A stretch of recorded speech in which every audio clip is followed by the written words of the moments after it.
Gəlin baxaq. Deməli, bu hədəf 4-cü qrup üçün 2025-ci il 20 aprel günü həyata keçirilmiş sınaqdır. Birinci sualda bizə amoniakın yanmasını verir. Katalitik yanmadan söhbət gedir. Bu zaman azot 2 oksid və su əmələ gəlir. İkinci reaksiyada isə maqnezium nitridin su ilə reaksiyası. Əslində bu tipli reaksiyalar hidroliz kimi başa düşür. Və buradan NH3 alınacaq. İndi bizə deyir ki, X və Y üçün eyni olan nədir? Keyfiyyət tərkibləri eyni deyil. Biri azot və oksigendən, digəri isə azot və hidrogendən ibarətdir. Onu biri silirik variantlardan. Molekulundakı atomlarının sayı eyni deyil. Oksigenlə reaksiyaya daxil olmaları həm NO oksigenlə asanlıqla oksidləşə bilir, çevrilir NO2-yə, həm də amoniak oksigenlə iki cür reaksiyaya daxil ola bilir. Deməli, burada uyğun cavab olacaqdır Y bəndi. Gəldik ikinci suala. Doymuş bir atomlu spirtin yarım molunun tam yanmasından alınan suyun kütləsi sərf olunan oksigenin kütləsindən 21 qram azdır. Biz 1 mola görə işləyəcəyik. Deməli, spirtin 1 molunun kütləsi suyun kütləsinin 1 molunun yanmasından alınan suyun kütləsi sərf olunan oksigenin kütləsindən 42 qram azdır. Spirtlərin ümumi formulu CN H2N topla 2O. Üzərinə əlavə elədik oksigen. Reaksiyadan alındı N qədər karbon qazı, N topla 1 qədər su. Əvvəldəki oksigenin əmsalını düzəltmək üçün bizdə 2N qədər burada, N topla 1, 3N topla 1 qədər məhsul tərəfdə su var. 2N, N, 3N topla 1 qədər. İndi onu burada düzəltmək üçün, burada bir oksigenimiz olduğuna görə 3N topla 1-dən biri artıq var. Qalır yerdə 3N qədər. 3N böl 2 yazırıq ki, bu 2-yə vuranda da oksigenin əmsalı düzəlsin. Spirtin 1 molunun yanmasından alınan suyun kütləsini necə ifadə edirik? 18N üstəgəl 18 kimi. Sərf olunan oksigenin kütləsindən 42 qram azdır. Bax, bu hissə oksigendən 42 qram azdır. Bunun üzərinə 42 gələk ki, oksigenə bərabərləşsin. Oksigen də 3N böl 2. Bu eləcək 1,5N. Vuraq 32. Burada yazsaq 1,5N vuraq 32. Buradan N-i hesablayaq. Buradan da N-i tapırıq ki, N bərabərdir 2 eləyir. Bizdən də soruşur ki, spirt molekulunda neçə karbon atomu var? Düzgün cavab da olur B bəndi. 31 qram kalium nitratın parçalanması. Kalium nitrat parçalananda kalium NO3 parçalandı. Alınır kalium NO2 üstəgələ O2. Burada 3 oksigen var. Oksigenin əmsalına 0,5 yazıram, düzəlir. Bizə deyir ki, 15 qram bərk qalıq qalıb. Bərk qalıq deyəndə yəni ki, duzu nəzərdə tutur. 31 qramın parçalanmasından 15 qram bərk qalıq qalıb. Amma ola bilər ki, burada tam parçalanma baş verməsin. Hətta əvvəldəki duzdan da bir miqdar o bərk qalığın içində qala bilər. Biz də indi burada qaza görə işləməliyik. Əgər 31-dən 15-i elə bərk olaraq qalıbsa, deməli o aradakı fərq qədər oksigen qazı ayrılıbdır. Onda 31-dən çıxırıq 15-ini, qalır 16. 16 qram oksigen ayrılıb deməkdir. Elə bizim reaksiyamızda da 0,5-i 32-yə vuranda 16 edir. Mən söhbət elə bizim reaksiyamızdan gedir. Və soruşur ki, ayrılan qazın həcmini hesablayın. 16 qramda yarım mol deməkdir. Yarım mol qaz da 11,2 litr edir. Bu da cavab olur E bəndi. 4-də deyir, hansı birləşmə nitro birləşmələrə aiddir? Uşaqlar, nəyə diqqət edirsiniz? Əgər radikala NO2 qrupu birbaşa birləşibsə, bu nitro birləşmədir. Əgər radikala NO2 qrupu oksigen vasitəsilə birləşibsə, onda bu mürəkkəb efir sayılır. Bu da o vaxt yaranır ki, spirtlə HNO3-ün reaksiyası baş versin. Həm 1 atomlu, həm 2 atomlu, həm 3 atomlu spirtlər bu reaksiyaya girib mürəkkəb efir yarada bilər. Həm də karbohidratlar bəhsindən ən çox sellozada buna rast gəlirik. Sellozanın bu cür efirləşməsi var. Çünki selloza C6, H7, O2, OH-dan 3-dür. 3 dənə hidroksil qrupu var. Onlar da nitrolaşaraq mürəkkəb efir yaradır. Bizdə nitro birləşmək istəyir. A bəndinə baxın, radikal, ortada oksigen körpüsü, bunu çıxırıq. Ortada oksigen var. E bəndindəki də amindir. Cavab olacaqdır burada D bəndi. Gəldik 5-ci suala. Tərkibində N sayda karbon atomu olan doymuş bir əsaslı karbon turşusu. Ümumi formulu CnH2nO2-dir. Karbon turşusunun bir molekulunda sigma rabitənin ümumi sayı. Sigma rabitə düz zəncirli maddələrdə həmişə ümumi atomunun bir vahid əskiyi olur. Ümumi atom nə qədərdir? 3n üstəgəl 2. Onda bundan da bir vahid azatsaq, olacaq 3n üstəgəl 1, cavab da olacaqdır D bəndi.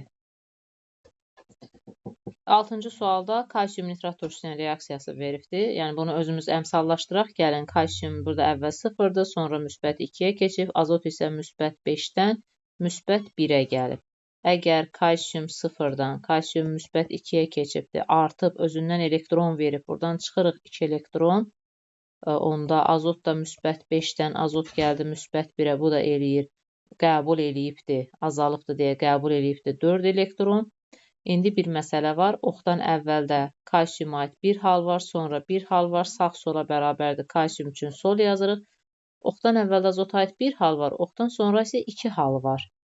Sağ-sola bərabər deyil, onda çox olan tərəfə baxırıq. Çox olan tərəfdə də dəyişən azota baxırıq. Və burada azotun indeksində 2 var. O 2-ni biz burada nəzərə almalıyıq. Buraya yazıram sağ və 2-ni nəzərə alıram. 4-ü vururam 2-yə. 2 elektron, 8 elektron. İxtisar 1-in 4-ə yerini dəyişdik. 4-ün 1-ə. 4 gedir kalsiumun qarşısına. Bura 1, 4, burada 1, 4. Məhsul tərəfdə 4 vur 2 və 2. 10 azot var. Nitratın qarşısına 10 yazıb. Suyun da qarşısına 5 yazırıq. 3 dəfə 2, 6, 4-ə vuranda 24. Biri burada 25, 5 də suyun içində 30 oksigen məhsul tərəfdə, 10 vuruş 30 oksigen də əvvəldə. Deməli, əmsallaşdırılır. İndi qaldı digər məsələ. Deyək ki, reaksiyada reduksiya edici 8 elektron verir. Reduksiya edici burada kalsiumdur. Kalsium, hər kalsium 0-dan müsbət 2-yə keçdiyinə görə hər kalsium 2 elektron verir. Bizdə isə 4 kalsium hərəsi 2 elektron verir. Deməli, elə 8 elektron verilən proses bizim reaksiyamızdır. Reaksiyadan alınan suyun mol miqdarını hesablayın. Bizdə də su alınıbdır 5 mol. Bu da olacaqdır E bəndi. Yox, ola bilərdi ki, sizə desin ki, reaksiyada reduksiya edici məsələn 16 elektron verir. Onda tənasüb qura bilərdiniz. Baxın, sizdə reduksiya edici kalsiumdur. Hər kalsium 0-dan 2-yə dəyişib, amma bizdə 4 kalsium atomu var. Hərəsi 2 elektron verəndə toplam 8 elektron verilmiş sayılır. 7-ci sual. Hansı aldehidin reduksiyasından 3 metil butanol 1 əmələ gəlir? Bura diqqət edin. Baxın. Yəni spirt yazıram. CH3, CH2, OH. Spirtin üzərinə mis 2 oksid əlavə eləyəndə burada oksidləşmə baş verir. Spirtin oksidləşməsi ancaq mis 2 oksidlə gedir. Oksidləşmə nəticəsində mis ayrılır. Oksigen spirtdən özünə 2 hidrogen çəkib birləşdirib suya çevrilir və yerdə qalan maddə çevrilir aldehidə. Alkoqol, yəni spirt, özünün 2 hidrogenini itirdi. Bu zaman yarandı aldehid. CH3, COH. Aldehidin reduksiyası isə o deməkdir ki, həmin aldehidin üzərinə hidrogen əlavə edirik. Bu zaman aldehidin reduksiyası baş verir və o çevrilir birli spirtə. Bayaq aldığımız, götürdüyümüz CH3, CH2, OH. İndi deyək ki, hansı aldehidin reduksiyasından 3 metil butanol 1 əmələ gəlir. Gəlin, həmin maddəni yazaq. Butanol dediyinə görə burada 4 karbon. Butanol 1 dediyinə görə birinci karbonda OH qrupu. 3 metil butanol 1 dediyinə görə bu hissədən nömrələmə aparsaq, 3-cü karbonda bir dənə metil qrupu. İndi biz hansı aldehiddən bunu ala bilərik? Bu o vaxt yaranır ki, bax bu hissə. Bu hissədə aldehid qrupu var imiş. Və 3-cü karbonda da metil qrupu olsun. Gəlin bir-bir baxaq. Görək hansı aldehiddə həmin vəziyyət var. Bir metil qrupu olsun 3-cü karbonunda. Bu birinci, bu ikinci, bax bu 3-cü karbondursa, bu da 4-cü karbondursa, onda A bəndinə diqqətlə baxın. Burada CH3-ü CH-a biçik şəkildə göstəriliblər deyə biraz çaşdırıcı gələ bilər. Düzgün cavab burada A bəndidir. Əslində, bax bu CH3, bax bu kənardan bura birləşdirilməli idi. Siz onu o şəkildə təsvir edin və görəsiniz ki, elə həmin bu bizim yazdığımızla uzlaşır. 8-ci sual.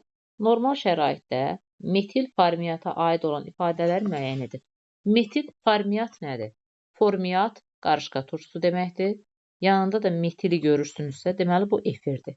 Qarışqa turşusunun metil spirti ilə əmələ gətirdiyi efir. Yazır ki, uçucu mayedir. Efirlər uçucu mayedir. Düz fikirdir. Bir düzdür. Xoş iyə malikdir. Bəli, efirlərin xoş iyi olur. Suda az həll olur. O da doğru fikirdir. Üzvü həlleyicilər də həll ola bilirlər. Sonra yazır ki, hidrolizə uğrayır. Efirin hidrolizi o deməkdir ki, o nədən əmələ gəlibsə ona çevriləcəkdir. Turş mühitdə hidroliz eləyirsə, oradan turşu və spirt yaranır. Deməli, bu da düzdür. Amma yazır ki, tərkibində OH qrupu saxlayır. Bax, bu 5 yanlışdır. Bir dənə bu 5-i bilməklə tam cavabı almaq mümkündür. Görürsünüz, 5 bütün variantlarda var. 9-cu sual. Deyir, aşağıdakı reaksiya tənliklərinin hansılarda mürəkkəb efir alınır? Az öncə dedim ki, spirtlər oksigenli turşularla reaksiyaya girəndə mürəkkəb efir yarada bilirlər. Bax, birincində spirtlə oksigenli turşu. Deməli, bunu götürəcəyik. İkincində spirtlə üzvi turşu. Onu da götürəcəyik. Amma üçüncündə oksigensiz turşudur deyə bu sayılmır. 3 olan variantları çıxdıq. 2-də də var deyə düzgün cavab olur C bəndi. Amma axırıncıya da baxaq. Uşaqlar, bu bilirsiniz nə deməkdir? Bax, bu HO, CH2, CH2OH bu etilen qlikol deməkdir. Biz bunu belə görməyə alışmışıq. İndi kitabda sizə o şəkildə təqdim edibdir. Bayaq da onu dedim ki, 2 atomlu spirt, 3 atomlu spirt, hətta selluloza, nitrat turşusu ilə mürəkkəb efir yarada bilir. Deməli, onu da götürəcəyik. Cavab olacaqdır C bəndi. 10-cu sual deyir, hansı iri molekullu birləşmələr? Baxaq maddələrə. Vinil xlorid. Hansı iri molekullu birləşmədir? Polikondensləşmə reaksiyasından alınır. Vinil xlorid. Vinil xlorid iri molekullu birləşmə deyil. Əgər polivinil xlorid yazsaydılar, hə. Sonra selluloza, lavsan, bir də polimetil metakrilat. Bu metil metakrilat efirinin polimerləşməsindən yaranıbdır. Bu polikondensləşmə məhsulu sayılmır. Düzgün cavab olacaqdır selluloza və lavsan. Nədir polikondensləşmə? Orada çoxlu hissələr bir-birinə birləşəndə kənara məhsul çıxsın. Bu bir selluloza da belədir ki, selluloza deməli beta qlukozanın polikondensləşməsidir. Onlar bir-birinə birləşərkən oradan su ayrılır. Bir də lavsan, lavsandakı mürəkkəb efirdir, oradan da su ayrılır. Etilen glikolla teriftal turşusuna əmələ gəlibdir. Spirtdən H, turşudan OH qopub su şəklində ayrılır. Ona görə də burada cavab olacaqdır D bəndi. 11-ci sual deyir, natrium hidrokarbonat üçün hansı ifadə doğrudur? Karbon qazı ilə reaksiyaya daxil olur. Yəni görə elə bir reaksiya biz görmüşükmü? Natrium hidrokarbonatın üzərinə CO2 əlavə edək. Biz keçmişik, düzdür, turşu oksidlərin bir-birini sıxışdırıb çıxartması, yadınızda o belə idi. CO2, P2O5, SO2, NO2, CO2. Burada da elə CO2-nin özünün deməli turşusudur. Ona görə bu ifadə, bu yanlışdır, bu getmir. Suda məhlula yazıb ki, lakmusu qızardır. Lakmusu o vaxt qızardardı ki, turş mühit olsun, güclü turşu olsun. Burada güclü turşu yoxdur. Qızdırılsa parçalanır. Bu doğru fikirdir. Hidrokarbonatlar qızdırılanda parçalanır. Xlorid turşusuna reaksiyaya daxil olmur yazıb. Səhv fikirdir. Xlorid turşusu ondan güclü olduğuna görə reaksiyaya girir. Natrium hidroksina reaksiyaya daxil olmur yazıb. Səhv fikirdir. Turş duzlar özlərini turşu kimi aparır və onlar əsasla reaksiyaya daxil ola bilirlər. Reaksiya nəticəsində alınacaqdır Na2CO3 və su. Demək, düzgün cavab burada yalnız C bəndidir. 12-ci sualda deyir ki, X xloriki nədirsə, bu turş mühit verir. Deməli, görürük ki, bunun bir tərəfi xlorid turşusudur, bir tərəfi də hansısa bir metaldır. Və turş mühit yaradıbsa, onda bunun X tərəfi zəif olacaq. Zəif əsasdan əmələ gəlmiş olacaq. İkincində isə neytral mühitdirsə, natriumun da güclü olduğunu bilirik. Deməli, bu Y tərəfi də güclüdür. Sonra XY2 duzu verir bizə. X-in zəif olduğunu bilirik. Y-in də güclü olduğunu bilirik. Yəni, bunun anion tərəfi güclüdür. Turşu tərəfi güclüdür. Onda bu olacaqdır turş mühit. Hidroliz edri qəbul edəcəyik. Çünki bir tərəfi zəif, bir tərəfi güclüdür. Onda iki fikri yanlışdır. 2 olan variantları sildik. Sonra yazır ki, X orta aktiv metal ola bilər. X aktiv metal deyil. O, orta aktiv də ola bilər, pasiv də ola bilər. Ona görə biz onu qəbul edə bilərik. 3-ü qəbul edirik. Əsas odur ki, aktiv deyil. Y-də halogen ola bilər. Bu da güclüdürsə, halogen ola bilər, xlor ola bilər, brom ola bilər və onu da qəbul edirik. Cavabımız da olacaqdır E bəndi. Əgər qatı sulfat turşusu ilə reaksiyaya daxil olub H2S duru ilə də hidrogen əmələ gətirirsə, deməli bu aktiv metallardan olacaq. Aktiv metaldsa onda civə variantı silindi. Duru ilə reaksiyaya girmirsə, onda pasiv metallardan olacaqdır. Bu da hələ ki bu varianta uyğun gəlir. Sonra durudan hidrogen, qatıdan da SO2 çıxardan, bu da dəmir olacaq və cavab da olacaqdır burada C bəndi. O metalların sıralamasına sulfat turşusu dərsində fikir verin. Deməli, hidrogenə qədər olan metallar, hətta orada plümbum da istisnadır. Duru turşularla plümbum girmir. Plümbuma qədər deyək də. Plümbuma qədər olanlar hidrogeni çıxardır. Plümbum özü yox. Plümbum, mis, hidrargium, argentum, aurum, platin bunlar duru turşulardan hidrogen çıxartmır. Həmçinin duru sulfatla da reaksiyaya daxil olmurlar. Qatı sulfata gəlincə, aktiv metallar, litium, natrium, kalium, barium, sezium, stronsium bunlar sulfat turşusu reaksiyaya girəndə duz, H2S su əmələ gətirir. Maqneziumdan başlayaraq axıra qədər, axırda da orada qızıl platin istisnadır. O metallar reaksiyaya girəndə SO2 çıxardırlar. Bir də ortada bir neçə metal var ki, alüminium, xrom, dəmir, nikel. Bunlar soyuq halda sulfat turşusu ilə reaksiyaya girmirlər. Reaksiyaları qızdırıldıqda baş verir. Hətta belə bir bənd var, deyir, niyə polad çənlərdə sulfat turşusu daşımaq olur? Çünki poladın tərkibi dəmir daxı. Niyə dəmir ona reaksiyaya girmir? Ona görə ki, dəmir ona adi şəraitdə reaksiyaya girməz. Bunun üçün temperatur lazımdır. Gəldik 14-cü suala. Doğru ifadələri deyir, müəyyən edin. İkili spirtlərin oksidləşməsindən aldehid alınır. Yanlış. Aldehid birli spirtdən alınır. İkili spirtlərdə OH ortalarda yerləşir və oradan da həmişə keton alınır. Buna görə bir variantı getdi. Ketonlar gümüş güzgü reaksiyasına daxil olmur, bəli. Çünki o reaksiya aldehidlərin təyin reaksiyasıdır. O reaksiyalara aldehid qrupu olan maddələr daxil olur və turşulaşma baş verir, turşuya çevrilir.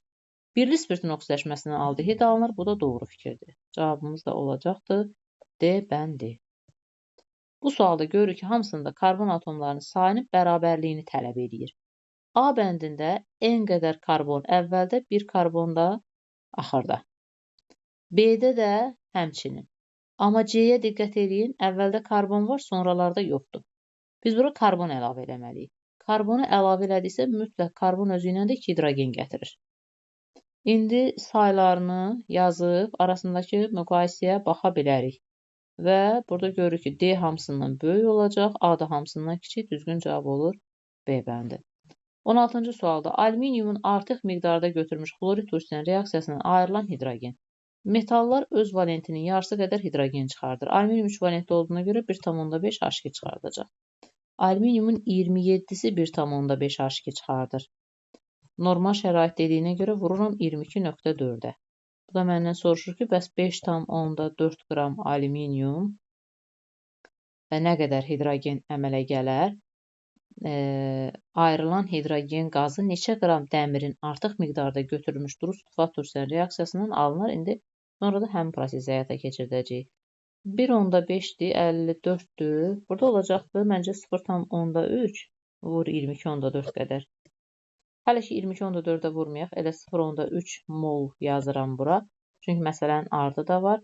Mən həmin qədər hidrogeni neçə qram dəmirin duru sulfatla reaksiyasından ala bilərəm. Dəmir duru sulfatla reaksiyaya daxil olduqda özünü 2 valentli aparır və 1 mol hidrogen çıxardır. 1 mol hidrogen əgər 56-dan əmələ gəlirsə, mən aşağıda 0,3 mol hidrogen almışdım. Onu nə qədər dəmirdən əldə edə bilərəm. Onun üçün də 56-nı vururuq. 0,3-ə cavab da olur 16,8. Onda 8-ə görə harada səhv elədik? Yox, biz düz tapmışıq. Cavab 16,8-dir. Şablonuna baxdım. Variantlarda 16,8 verilməyibdir. Kim 16,8 yazıbsa düzdür. 17-ci sualda bizə qab verir. Əvvəlcə onu qeyd edək ki, V bərabərdir 2 litrdir və ozonun oksigenə çevrilmə reaksiyası baş verir. Ozon çevriləndə oksigenə 2 moldan 3 mol oksigen alınır. Sonra burada deyir ki, tarazlıq sabiti 0,5-dir. Qabda oksigenin mol sayı ozonun mol sayına bərabər olarsa, qaz qarışığının mol sayını hesablayın. Oksigenin mol sayı ozonun mol sayına bərabər bu tarazlıq halından söhbət gedir. Belə yazaq. Tarazlıq halında tutaq ki, oksigen də A qədərdir, ozon da A qədərdir. Və qabın həcmi də 2 litr olduğuna görə bunu böləndə 2-yə, bu da olacaqdır 0,5A. Bu da olacaqdır 0,5A. 0,5A. KT də 0,5-dir deyə 0,5 bərabərdir 0,5A-nın kubu bölək 0,5A-nın kvadratına. İndi biz burada nə axtarırıq? Qaz qarışığının mol sayını hesablayın. Biz buradan əgər tarazlıq halındakı qazları tapsaq, onda onların ümumi həcmində neçə mol olduğunu hesablaya bilərik. Buradan tapırıq ki, A bərabərdir 1. Biz də nə yazmışdıq? Həcmə bölməmişdən əvvəl bizdən mol sayını istədiyinə görə demişdik ki, ikisi də bir-birinə bərabərdir. Bərabərdirsə, onda olacaqdır 1, 1, toplamı da bizə verəcəkdir 2, cavab da olur A bəndi. Bir də başdan izah edirəm. Bizə deyir ki, V bərabərdir 2 litr, bunu yazdıq bir kənara. Çevrilibdir ozon oksigenə. Burada ikisindən 3 alınır. Sonra deyir ki, tarazlıq yaranır. Tarazlıq sabiti də 0,5-ə bərabərdir. Qabda oksigenin mol sayı ozonun mol sayına bərabərdir. Nə vaxtdan söhbət gedir? Tarazlıq anından. Onda bunun da mol sayı A verirəm. Burada A verirəm. Qabın həcmi 2 litr olduğuna görə biz molla tarazlıq sabitinə gedə bilmərik. A-nı bölürəm hər yerdə qabın həcminə. Buradan da alacam 0,5A. Buradan da alacağıq 0,5A. İndi bunları gətiririk tarazlıq sabiti düsturuna. O zaman olacaqdır oksigenin əmsalında 3 olduğuna görə 0,5A-nın kubu, aşağıda da 0,5A-nın kvadratı. Buradan da A-nı tapırıq ki, A bərabərdir 1-ə. İndi bizdən mol sayını soruşduğuna görə biz də bayaq mol sayını A ilə ifadə eləmişdik. Bu, deməli, qatlığa çevirdiyimizə görə biz onu həcmə bölmüşük. Mol istəyəndə elə əvvəlki vəziyyətini A ilə gedirik. A-nı da 1 tapmışıq. Deməli, 1 mol burada ozon var, 1 mol da oksigen var. Ümumi qaz qarışığı da toplayanda olacaqdır 2, bu da olur A bəndi. 18-də deyir ki, molekulda bərabər sayda karbon atomu olan aldehid və keton üçün hansı ifadə ümumi deyil? Aldehid ilə keton bir-birinə sinif arası izomerdir. Bax, yadımıza salaq. Alkanın heç bir sinif arası izomeri yoxdur. Sikloalkan alkenlə izomerdir. Və ikisinin də ümumi formulu CnH2-dir. Fərq odur ki, alkəndə 2 qat rabitə var, sikloalkanda da sikl var. Alkinlə də alkadiyen izomerdir. Onların da ümumi formulu CnH2n-2-dir. Alkində 3 qat rabitə var. Alkadiyəndə isə 2 qat rabitə var. Sonra keçdik spirtlərə. Bir atomlu spirt sadə efirlə izomerdir. Hər ikisinin sıpı, bir də bura yazıram, sadə efir. Ümumi formulu CnH2n topla 2O şəklindədir. Aldehidlə də ketonlar izomerdir. CnH2nO. Karbon turşuları ilə də mürəkkəb efirlər izomerdir. CnH2nO2. Bir də sonda nitro birləşmələrlə amin turşular izomerdir. İndi ümumi formulları eynidir. Bunu qəbul edirik. Amma bizdən doğru olmayan ifadələri soruşur. Bir çıxdıq. Yazıb gümüş güzgü. Gümüş güzgüyə aldehid daxil olur, keton yox. İkili spirtin oksidaşməsindən bu ketona aiddir, aldehidə yox. Hidrogenləşəndə eyni maddələr alınır. Səhvin biri də 4-dədir ki, deyir hidrogenləşəndə eyni maddə alınır. Birindən alınır aldehid. Aldehiddən alınır birli spirt. Ketondan da alınır ikili spirt və eyni deyil. Bizdən də doğru olmayanları soruşurdu. Ona görə də cavab olacaqdır 2, 3, 4 E bəndi. Üzvü şüşə necə yadımızda saxlayaq? Deməli, doymamışların ilk nümayəndəsi var. Söhbət karbon turşularından gedir. Doymamış karbon turşularının birinci nümayəndəsi bu akril turşusudur. Burada da hidrogenlərini yazsaq bu şəkildədir. Akril turşusunda bu ikinci karbona əgər bir dənə metil qrupu yazsaq, bu olacaqdır metakril turşusu. Metakril turşusu da metil spirti ilə efir əmələ gətirir. O zaman alınan efir bu şəkildə olacaq. Maddənin adı olur metil metakrilat. Metil bu hissəni göstərir. Metakrilat da onun metakril turşusundan gəldiyini göstərir. Və bu maddə də polimerləşir. Polimerləşəndə bax bu hissədən bu iki qat rabitə açılır, belə bu şəkildə düşür. Polimerləşir, polimetakrilata çevrilir, ona da üzvü şüşə deyilir. İndi orada deyir hidrogen atomlarının sayı əgər 16.000-dirsə. Baxaq görə burada nə qədər hidrogen atomu var? 3, 3, 6, 2 də burada 8. Deməli 1 molunda 8 hidrogen olur. 1 molunda 8 hidrogen olur.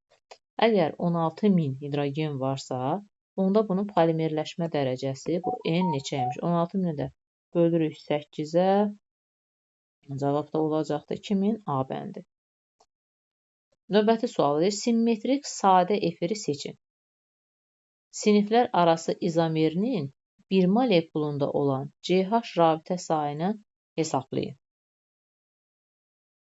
Bax, burada yazır metil etil efiri. Metil etil efiri budur. CH3, O, etil dediyinə görə C2H5. Bir tərəfi metil, digər tərəfi etil. Bu simmetrik deyil. Simmetrik odur ki, onun hər iki tərəfi eyni radikal olsun. B bəndinə baxın.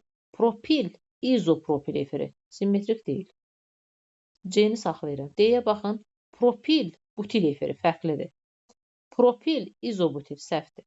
Amma C, dimetil efiri. Dimetil, CH3, O, CH3. Baxaq, dimetil efiri. İndi bizdən nə istəyir? Bax, buna fikir verin. Elə bilərsiniz birdən sizdən bunu istəyir. CH rabitəsini. Deyir ki, onun sinif arası izomerinin bir molekulunda. Sadə efirin sinif arası izomeri nədir? Spirt. Keçdik spirtə. 2 karbonlu spirt. CH3, CH2, OH. Bizdə toplam 6 hidrogen var idi. İndi spirtdə o hidrogenin biri oksigenlə əlaqələnir. Amma bizdən CH soruşur. Ona görə 3, 2, 5 dənə CH rabitəsi var. Cavab olur C. 21 akril turşusu haqqında deyir nə doğrudur. Bu akril turşusu doymamışların ilk nümayəndəsidir. Doymamış turşuların. COOH. Belə. Molekulda 2 pi rabitəsi var. Həqiqətən bu doğrudur. 1 molu 2 mol H2 ilə reaksiyaya girir. Xeyr. 1 pi rabitəsi olduğuna görə əsas zəncirində 1 molla daxil olacaq. Bu karboksil qrupundakı pi rabitə hidrogenləşməyə məruz qalmır. Ona görə B bəndi səhvdir. 1 molu 2 mol doymuş bir atomlu spirtlə xeyr. Efirləşmə reaksiyasında spirtlə turşunun mol nisbəti 1-ə 1-dir. Bu da səhvdir.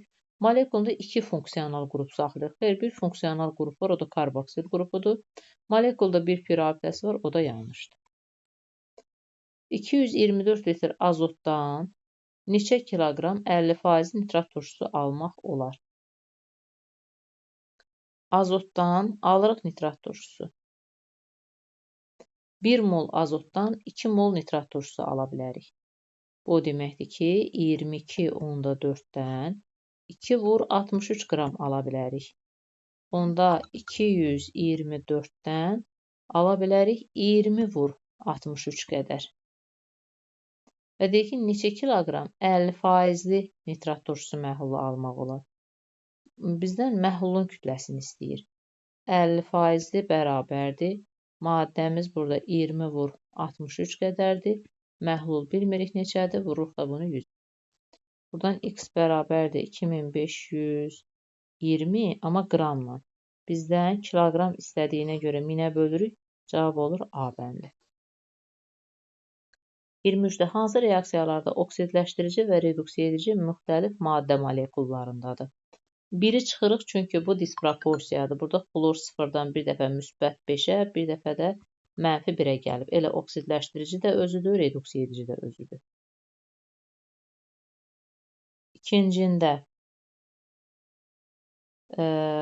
bu kommutasiya olsa da, baxın burada kürt müsbət 4-dən gəlib 0-a azalıb. Bu oksidləşdirici maddədir. H2-dəki kürt isə mənfi 2-dən qalxıb 0-a artıb. Bu da reduksiya edicidir. Deməli, bu da onu göstərir ki, oksidləşdirici ilə reduksiya edici ayrı-ayrı maddə molekullarıdır. 2-ni götürürük. Sonra 3-də hidrogen burada 0-dan müsbət 1-ə dəyişib. CO-da da karbon burada müsbət 2-dir. Burada isə deməli, hidrogenlər müsbət 4 eləyir. Oksigen də mənfi 2 eləyir. Çıxanda karbon gəlir olur mənfi 2. Burada da oksidləşdirici ilə reduksiya edici ayrı-ayrı molekullardadır. Bunu da seçəcəyik. 4-də isə oksidləşdirici və reduksiya edici hamısı bir molekulun daxilindədir. Ona görə onu götürmürük.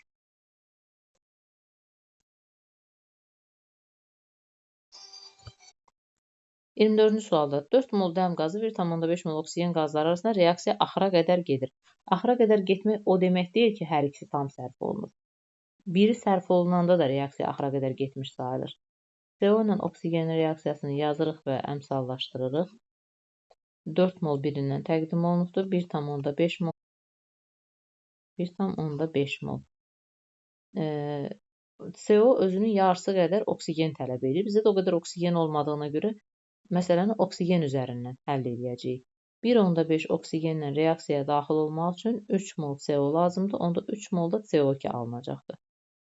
Və bizdəki CO-nun 4 mol olduğuna görə 3 mol reaksiyaya daxil olub. 1 mol CO burada artıq qalıb. Oksigen isə tam sərf olunur. 3 mol da burada CO2 əmələ gəlir. Qaz qarışığının orta molekül kütləsini hesablayanda 1 vur 28 üstə gələk 3 vur 44 bölək molların ümumi cəmi 4-ə. Cavab da olur 40. Deməli, 24-də cavab oldu 40. 25-ci sualda 67,2 litr CO almaq üçün, yəni 3 mol, neçə qram qarışqa turşusuna qat-sulfat turşusu ilə katalitik təsir eləmək lazımdır. HCOOH parçalanır CO üstəgəl suya. Reaksiya ilə bu şəkildə gedir. Əmsallar bu cürdür. CO belə. İndi bizə lazımdır 3 mol. 3 mola bilmirəm nə qədər gedir, amma 1 mola 46 sərf olunur. Oradan da 46 neçə qram qarışqa turşusuna? X bərabərdir 46. 46-nı da 3-ə vuranda eləyəcəkdir 138. Dəqiqədə yoxlayaq. Bəli, 138 eləyir. Gəlir 26-cı suala. Bir mürəkkəb efirin tərkibi bu şəkildədir. Mürəkkəb efirin ümumi formulunu yazaq. CnH2O2. Burada karbonun kütləsinin oksigenin kütləsinə nisbəti 3/2 şəklindədir. Karbonun kütləsini dəqiq bilmirik. Ona görə bunu 12 kimi ifadə edirəm. Amma oksigenin kütləsi dəqiq bilirik ki, 32-dir. Və bu da bərabərdir 3/2-yə. İndi buradan hesablayıb n-i tapın. N də bərabər olacaqdır 4-ə. Sonra deyir ki, bu efirin sinif-arası izomerinin sayını tapın. Efirin sinif-arası izomeri karbon turşusudur. Karbon sayı 4 olan turşunun neçə izomeri var? İndi onu araşdıracağıq. 4 olanı bu şəkildə yaza bilərik. Normal butan turşusu, yağ turşusu kimi. Sonra bir də bunu belə yaza bilərik. Bu şəkildə. 2 metr propan turşusu kimi. Və yalnız 2-də başqa formada yazmaq mümkün deyil. Ona görə də cavabımız olacaqdır 2. 27-də molekullar arası soruşur bizdən. Bu birinciyə aiddir. həm A, çünki burada kükürt -2-dən -6-ya, oksigen isə -1-dən -2-yə. Oksidaşdırıcı bir molekulda, reduksiyacı başqa bir molekuldadır. Ona görə 1-ə A-nı aid edirik. Sonra bu B bəndindəki molekul daxiliyə aiddir. Həm oksidaşdırıcı, həm reduksiyacı bir molekulun içindədir. C bəndi xlor 2 müxtəlif haldan bir hala dəyişirdi, kommutasiyadır. D bəndində yod -1-dən 0-a keçir, brom isə 0-dan -1-ə keçir. Onda bu da molekullar arasına aiddir. Qaldı bir dənə axırıncısı. Orada da 2 müxtəlif haldan kükürt bir hala gəldiyinə görə o da kommutasiya sayılır. 45% natrium yodid məhlulu elektroliz edilir. Natrium yodidin elektrolizini soruşsalar, düz onu soruşmur, özümüz üçün yazaq, yadda salmaq üçün yazıram. Üzərinə su əlavə edirik. Bu zaman alınır bu natrium hidroksid, yod və hidrogen. Elektroliz tənliklərini asan əmsallaşdırmaqdan ötürü suyun əmsalına bir 2 yazırıq. 2 yazırıq və bizdə 2 oksigen olacaqdır. Bura bir 2 yazırıq. Onda burada bir 2 yazırıq. Məncə hər şey düzəldi. 45% natrium yodid məhlulu elektroliz edilir. Ayrılan hidrogen qazı 61,5 qram nitrobenzolla reaksiyaya daxil olur. Nitrobenzol C6H5NO2. Onun üzərinə əlavə edirik 3 mol hidrogen. Bu zaman alınır C6H5NH2 və buradan ayrılacaqdır 2 mol su. Nitrobenzolun emi 123-dür. 123 özünə 3 mol hidrogen tələb eləyir. Bəs 61,5-ə nə qədər hidrogen olar? Tapırıq ki, onun yarısı olacaqdır 1,5. İndi soruşur ki, ayrılan hidrogen. Deməli, bayaqki reaksiyada elektrolizdə ayrılan hidrogen 1,5 mol olubdur. Bizdən soruşur ki, elektroliz zamanı alınan natrium hidroksidin kütləsini və anodda ayrılan maddənin mol miqdarını hesablayın.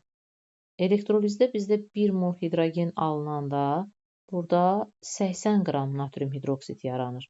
İndi bizdə 1,5 hidrogen ayrılıbdır. Onda nə qədər natrium hidroksid əmələ gələr? Və 80-i də vururuq 1,5-ə. Buradan tapırıq ki, birincinin cavabı olacaqdır 120. Birin cavabına yazdıq 120. Həm də burada anodda ayrılan maddənin mol miqdarını istəyir. 1 mol hidrogen olanda elə 1 mol yod yaranır. 1,5 hidrogen isə yod da 1,5 olacaqdır. Onda ikincinin də cavabı olacaqdır 1,5. 29-cu sual. Nitrobenzolun hidrogenlə reaksiya tənliyini yazıb, tənliyi əmsallaşdırma tənliyi yuxarıda yazmışıq. Reaksiya nəticəsində əmələ gələn anilinin kütləsini hesablayın. 123 olanda burada anilin 93 alınır. İndi bizdə 61,5 isə bu nə qədər alınacaq? Bura bir y verib onu hesablayıq. Deyək ki, 93-ün yarısı eləyəcəkdir. O da olur 46,5. Və gəldik axırıncı. 45% məhlulda olan suyun kütləsini və elektroliz zamanı sərf olunan suyun mol miqdarını hesablayın. Burada bizim elektroliz tənliyimizdə natrium yodid, üstəgəl 2 mol su alındı. Buradan natrium hidroksid, yod və hidrogen bu şəkildə aparmışdıq və bu şəkildə də əmsallaşdırmışdıq. Bizdə bizim öz yazdığımız tənlikdə 1 mol hidrogen ayrılır və bu zaman 2 mol natrium yodid reaksiyaya daxil olur. Amma şərtə görə biz tapdıq ki, orada 1,5 hidrogen ayrılır. 1,5 hidrogen ayrılır. Deməli, burada duz natrium yodid olacaqdır 3 mol. Natrium yodidin molyarını hesablasaq, 23 üstəgəl 127, bu edir 150. Bizdə də 3 mol natrium yodid var deyə 3-ü də vururuq 150-yə. 3 vuraq 150. Burada da duzun kütləsi olacaqdır 450. Bu duzun kütləsidir. İndi bizdən soruşur ki, 45% məhuldakı suyun kütləsini tap. Bu 45% duzu göstərir. Əgər 45%-i 450-dirsə, yerdə neçə faiz qalır? 55%. O 55% də su olacaqdır. Buradan da suyu tapırıq ki, su bərabərdir 550-yə. Bir də bizdən soruşur ki, elektroliz zamanı sərf olunan suyun mol miqdarını hesablayın. 2 mol natrium yodid işlədəndə 2 mol da su gedir. Amma bizdə 1 mol da hidrogen alınır. Amma bizdə 1,5 hidrogendir axı. Deməli, suyun da əmsalı 1,5-ə vurulmalıdır və buradan da 3 mol su əldə etmiş oluruq. Bu olur 1-ci cavabı. 2-nin də cavabı olur 3 mol su.